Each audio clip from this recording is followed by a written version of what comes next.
Good morning. Vice Chair Lou and I are pleased to be joined by House Foreign Affairs Committee leaders, Madeline Dean and Jason Crow.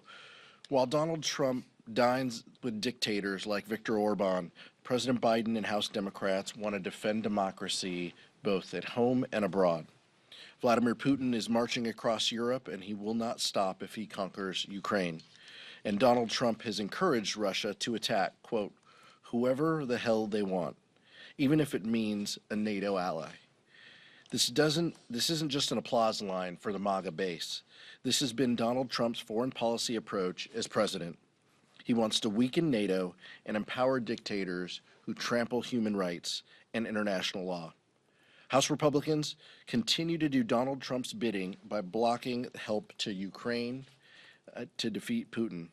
House Democrats, and Senate Republicans are trying to pass urgent national security funding because Ukraine is running out of ammunition and they're running out of time. We have a straightforward path to deliver the aid Ukraine needs to fight back, and that's by passing the Senate's National Security Supplemental without delay. House Republicans have a choice: stand with us to ensure America remains a leader of the free world, or stand with Vladimir Putin. Vice Chair Ted Lieu. Thank you, Chairman Aguilar. Last Thursday, President Biden gave a commanding State of the Union address. He was strong, he was agile, he delivered a vision for America focused on lowering costs, protecting our national security, protecting Social Security and Medicare. At some points, he also stuttered. And that's because President Biden has had a lifelong issue with stuttering from when he was a child. Donald Trump this weekend made fun of President Biden's stutter. Donald Trump has made fun of people with disabilities. He had a record of doing that. Donald Trump is an embarrassment to the United States of America, and Trump should apologize to everyone who stutters and every family member that has a member who stutters. We also saw that President Biden has delivered a budget to Congress, and this budget lowers costs, it reduces the deficit, and it protects Social Security and Medicare. That's in contrast to Donald Trump's budgets when he submitted as president that cut Social Security and Medicare. And just this weekend, Donald Trump said again that there's a lot you can do on entitlements, including cutting Social Security and Medicare. President Biden and Democrats will defend Social Security and Medicare and protect them from being cut. And now it's my great honor to introduce my colleague who I serve with on the House Foreign Affairs Committee and the House Judiciary Committee, the great Madeline Dean from Pennsylvania. Very generous, thank you. I'm delighted to be here with all of you today to raise the urgency about our support for Ukraine. I'm Madeline Dean. I serve the 4th Congressional District of Pennsylvania, which is suburban Philadelphia, home to one of the largest Ukrainian American communities in our country. And for more than 2 years, and really for the 8 years before that, I listened to my neighbors grieve as their homeland suffers incredible losses. In the 747 days since Putin began this war, more than 10,000 civilian Ukrainians have died, and 25,000 Ukrainian soldiers have been killed. It is Putin's campaign of relentless carnage and war crimes. And still they fight for their freedom. They fight for democracy. They fight for Ukraine and the future of Europe. It is a future that rejects Putin's brutal land-taking agenda, Georgia in 2008, Crimea in 2014, and now more of Ukraine's sovereign land for the last 2 years. We must ask ourselves, when and where will the Russian invasion stop? Because Putin seems cruelly focused on rebuilding the Soviet Union, brazenly threatening the democratic will of European nations. We mustn't forget we are all connected. What happens to our European allies matters. What happens there happens to us, to our own national security, to our own economy, to our very democracy. We must fulfill our duty as the indispensable nation. We cannot stand by. We must stand committed to our allies, united in democracy. For 2 years, the United States, President Biden has fulfilled that promise, leading more than 50 nations in supporting and supplying Ukraine with the resources it needs to protect its people, its land, and its sovereignty. We must not abandon Ukraine now.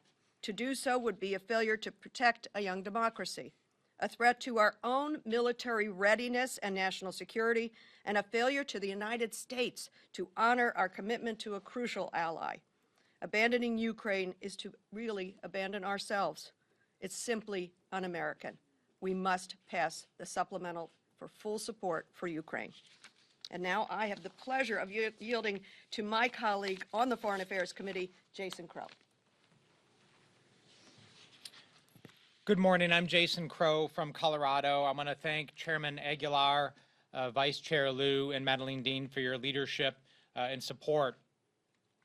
There are moments in history that will dictate the course of events for generations to come, that we'll look back on and ask, what did we do or what did we not do?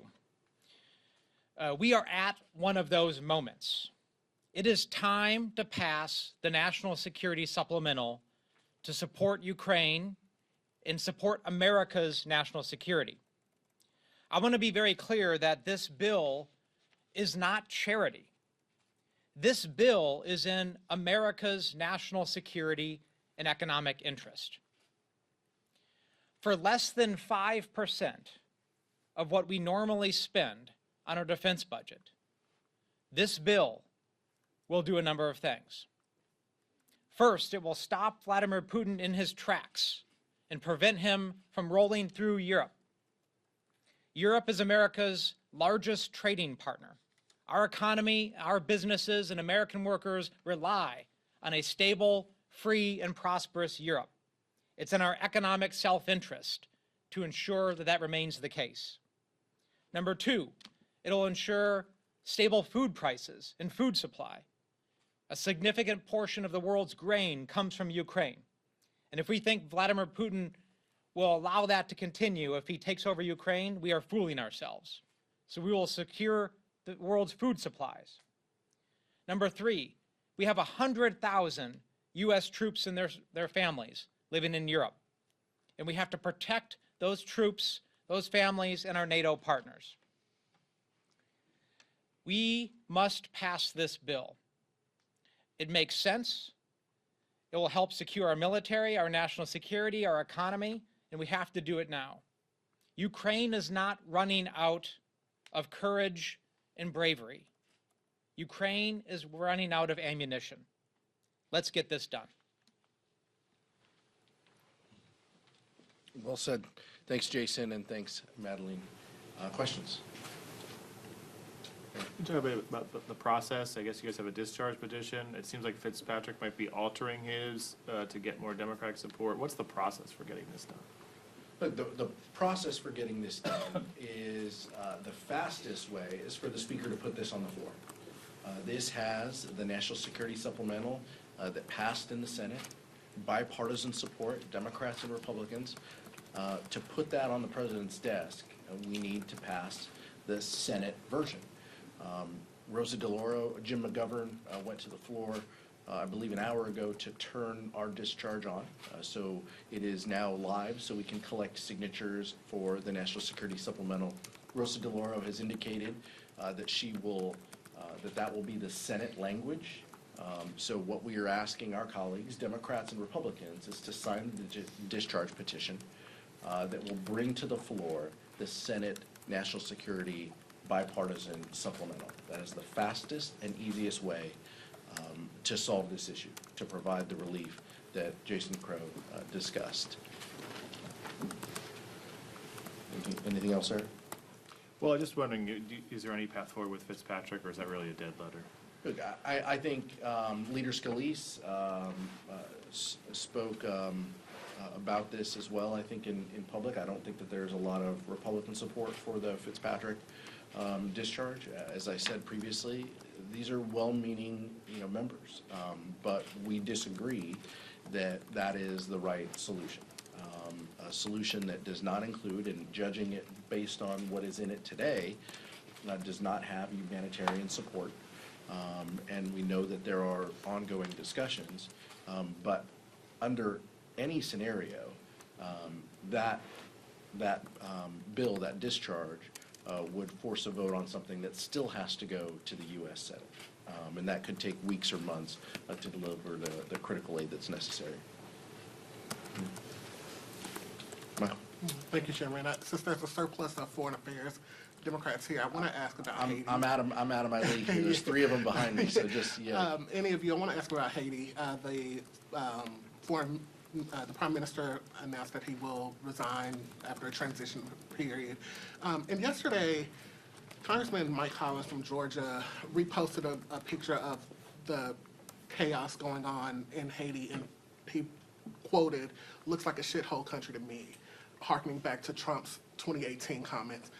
I just want to get your thoughts on that type of language. I want to get your thoughts on the Prime Minister announcing his resignation and how Haiti fits in to this broader conversation that we're having about foreign policy. Jason Crow.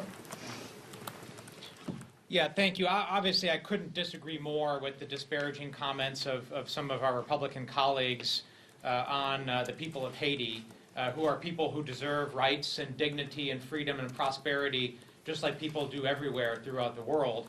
And this is our backyard. This is the Western Hemisphere. We cannot ignore this. There are moral reasons why we need to support the people of Haiti for the reasons I described. They deserve dignity and rights and prosperity. But we also have our own reasons to support it as well.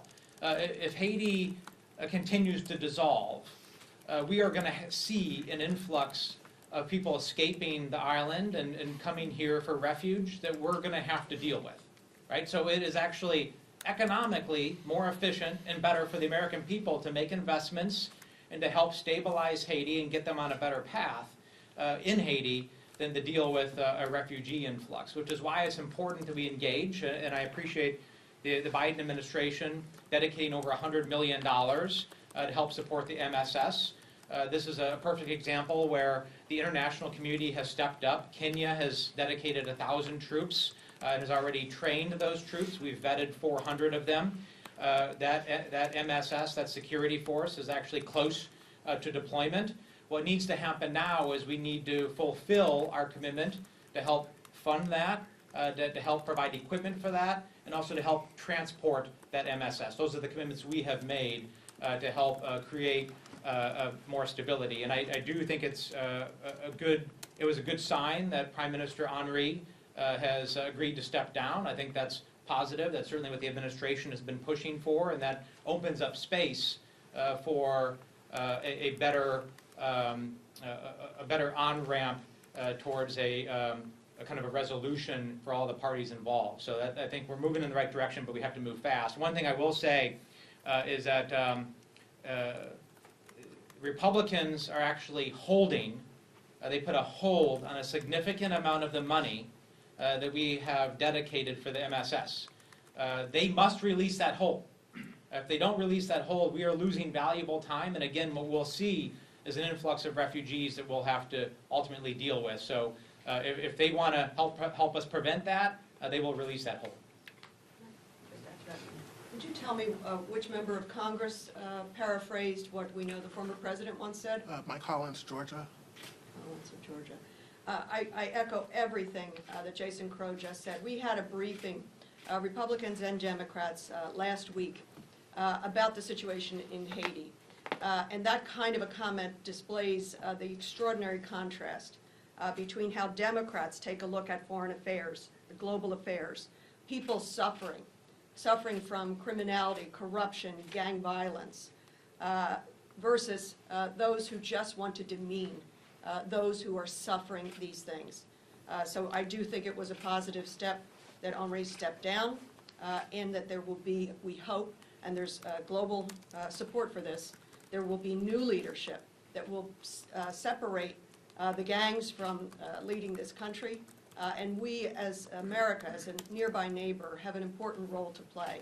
I echo also what Mr. Crow said about releasing the funds. It is irresponsible that the Republicans are holding up that support. Thank you. Nick? Going back to the Fitzpatrick bill, you talked a bit about the foreign aid part, but what about the immigration sections of that? Would something like the Remain in Mexico part of that be a non-starter for others in the caucus? Well, I think that there would be concerns based on what Mexico has indicated. I think it would be impractical to actually, implement that policy now. Mexico has said that they will not implement that policy. But look, I think the important piece here is when it comes to border security and immigration reform, Republicans walked away from this. That's what they did. The former president told them that he would rather have the issue than the solution, and they walked away with it. And poor Jim Langford is standing there having negotiated something and then has to vote against what he negotiated with for one reason and one reason only, not because it's bad policy, but because the former president told him to. Anybody else? Regular. Jeff? Good morning, thank you. Good morning. You talk about what happened with the Langford bill, and we know what happened with Republicans on that border package here. This morning, there's a coalition of House Democrats putting together this border security caucus. Do you feel that there is concern among some Democrats, and like Tom Suozzi ran on border security, he was part of this group as the vice chair, that because there's not a solution and because they have, some of them, discomfort with how the administration has handled the border, that they're trying to build some distance or at least say to the voters, hey, we're going to take our degree of responsibility for this, even if we can't pass something on border? Is that what they're trying to do? What's your Look, interpretation? I think what a lot of members want is to fully fund the needs that border security has. And, what the president had negotiated, and Senate Democrats and some Senate Republicans at the time, was a surge in those resources. And the president has said very clearly, more immigration judges, more border patrol, more customs and immigration, personnel.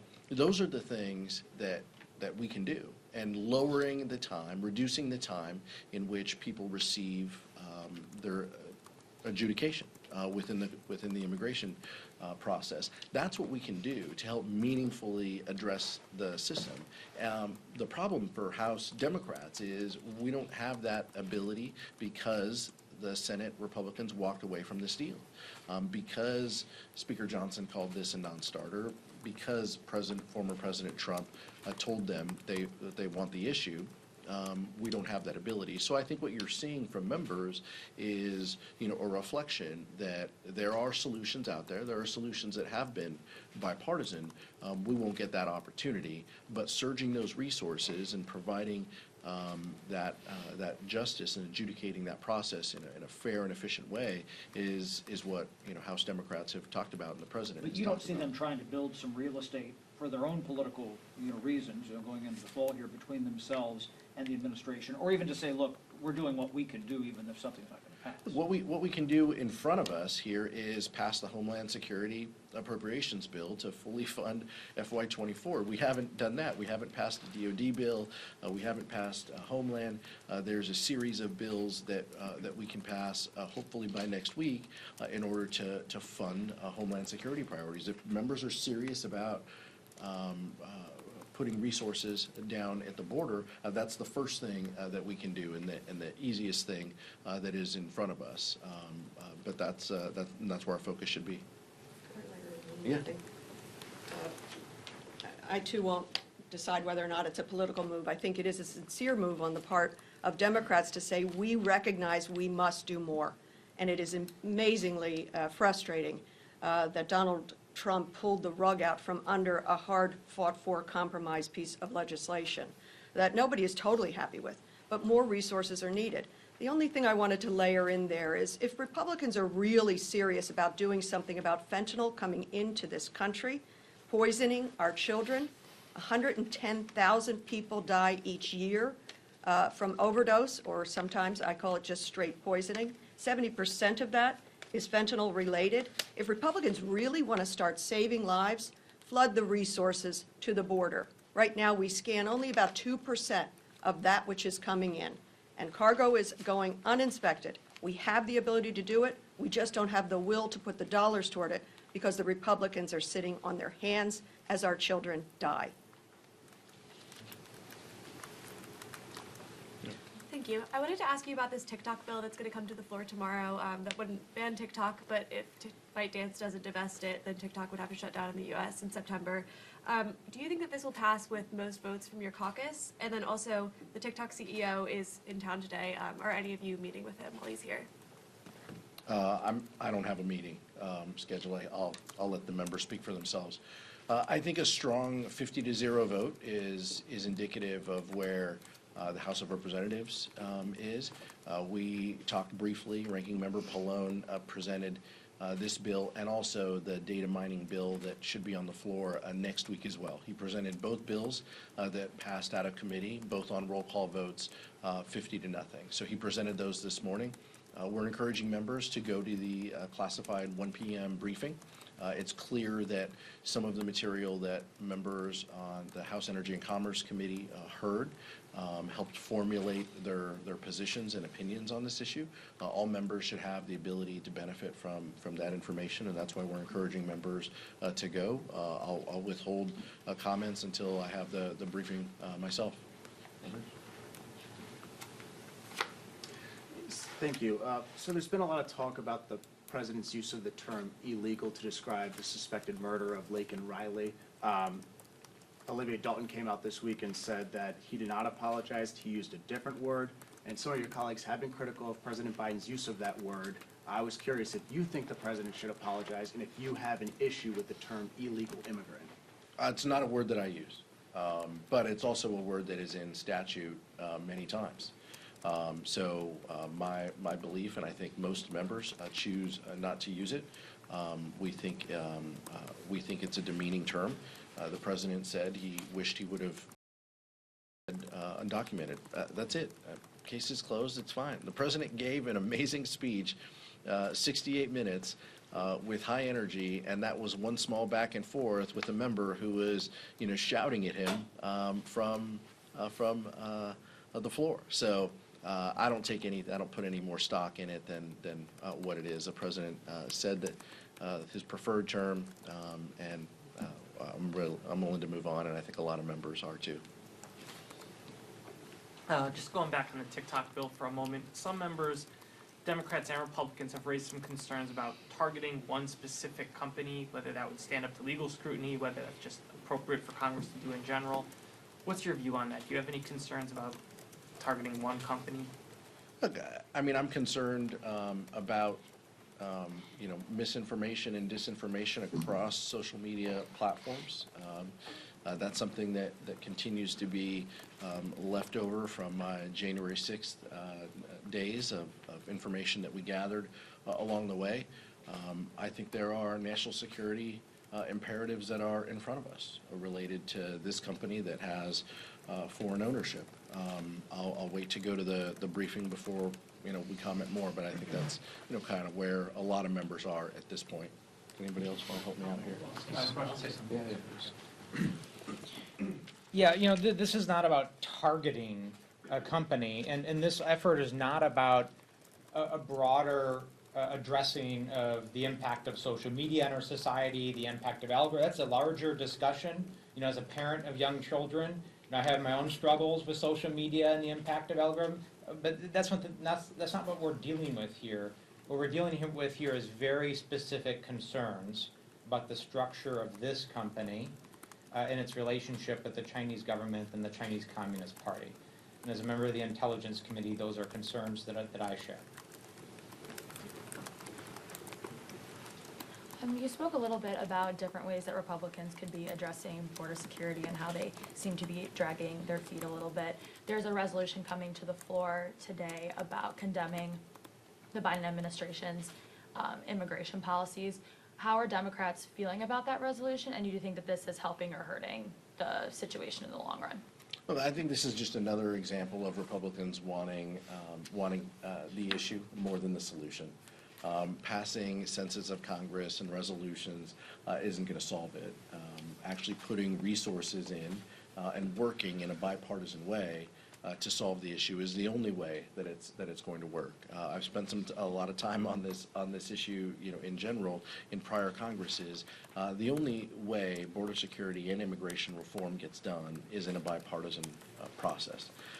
So using resolutions and time and time again, this is a redo of resolutions that they've done in the past. But that's kind of par for what this group does. They can't pass a lot of laws, so they're gonna pass some things that make them feel good. Thank you, guys. Thank you.